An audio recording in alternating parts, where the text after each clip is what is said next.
Nah, kita mulai masuk ke klasifikasi ya.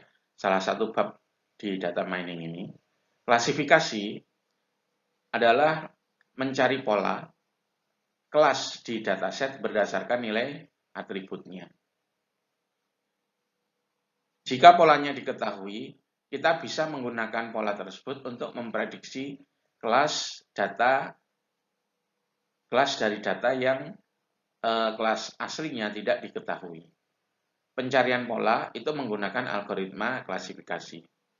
Ya, jadi yang pertama, nah itu seperti contoh tadi di dataset pembelian kendaraan bermotor secara kredit itu kan kelasnya cheat yes atau cheatnya no. Nah, kita mencari pola bagaimana yang cheatnya yes ya, bagaimana cheatnya no. Nah, itu didasarkan pada nilai atributnya ya. Jadi untuk cheatnya yes bagaimana sih atributnya, refundnya bagaimana, kemudian taxable income-nya bagaimana, marital statusnya bagaimana. Jadi dasarnya adalah nilai atribut. Kalau polanya sudah diketahui, kita bisa menggunakan pola tersebut untuk melakukan prediksi ya. Jadi ada orang yang mau melakukan pembelian kendaraan bermotor secara kredit. Kita tidak tahu dia cheat yes atau cheat no. Nah, kita tanya saja atributnya. Anda berapa refundnya? Anda refundnya yes or no? Kemudian marital statusnya apa? Taxable income-nya apa? Berapa? Nah, kita masukkan ke algoritma klasifikasi. Nah, nanti akan keluar. Dia akan nebak ya. Cheatnya yes atau cheatnya no. Karena dia sudah tahu polanya. Terus ini yang terakhir yang penting. Nah, ini ya. Pencarian pola dilakukan menggunakan algoritma. Jadi bukan manual.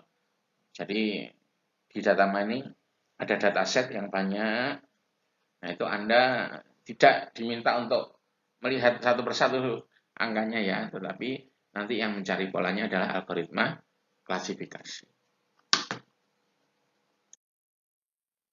Nah, ini adalah contoh data yang digunakan di klasifikasi ya, namanya dataset. Nah, dataset itu kolomnya terdiri atas dua bagian, yaitu atribut. Atribut itu kolomnya ada banyak ya. Kemudian ada kelas. Kelas itu kolomnya cuma satu. Ya. Nah, di sini atributnya adalah refund, marital status, dan taxable income.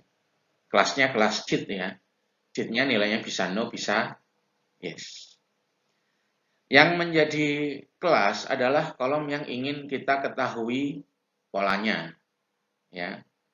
Jadi contoh, Anda misalnya ingin membuat aplikasi untuk mengetahui suatu pernikahan itu nanti berujung langgeng atau perceraian. Ya. Nah, tujuan Anda kan ingin tahu polanya, pola pernikahan yang langgeng dan pola pernikahan yang berujung ke perceraian. Sehingga nanti kelasnya ialah misalnya nama kolomnya kita namakan status pernikahan. Status pernikahan nilainya bisa bercerai, bisa langgeng. Terus atribut yang dipakai apa saja? Atribut yang dipakai adalah atribut-atribut yang kita rasa bisa mempengaruhi nilai kelasnya. Ya. Apa kira-kira yang berpengaruh pada pernikahan langgeng atau bercerai? Mungkin ekonomi, mungkin pendidikan, mungkin usia, mungkin karakter. Nah, itu bisa kita gunakan untuk atribut atau sebagai atribut. Contoh lain, misalnya kita ingin membuat aplikasi yang menebak besok hujan atau tidak. Nah, kelasnya apa? Nah, pemilihan kelas itu sesuai kasus yang ingin dipecahkan atau apa yang ingin kita ketahui polanya.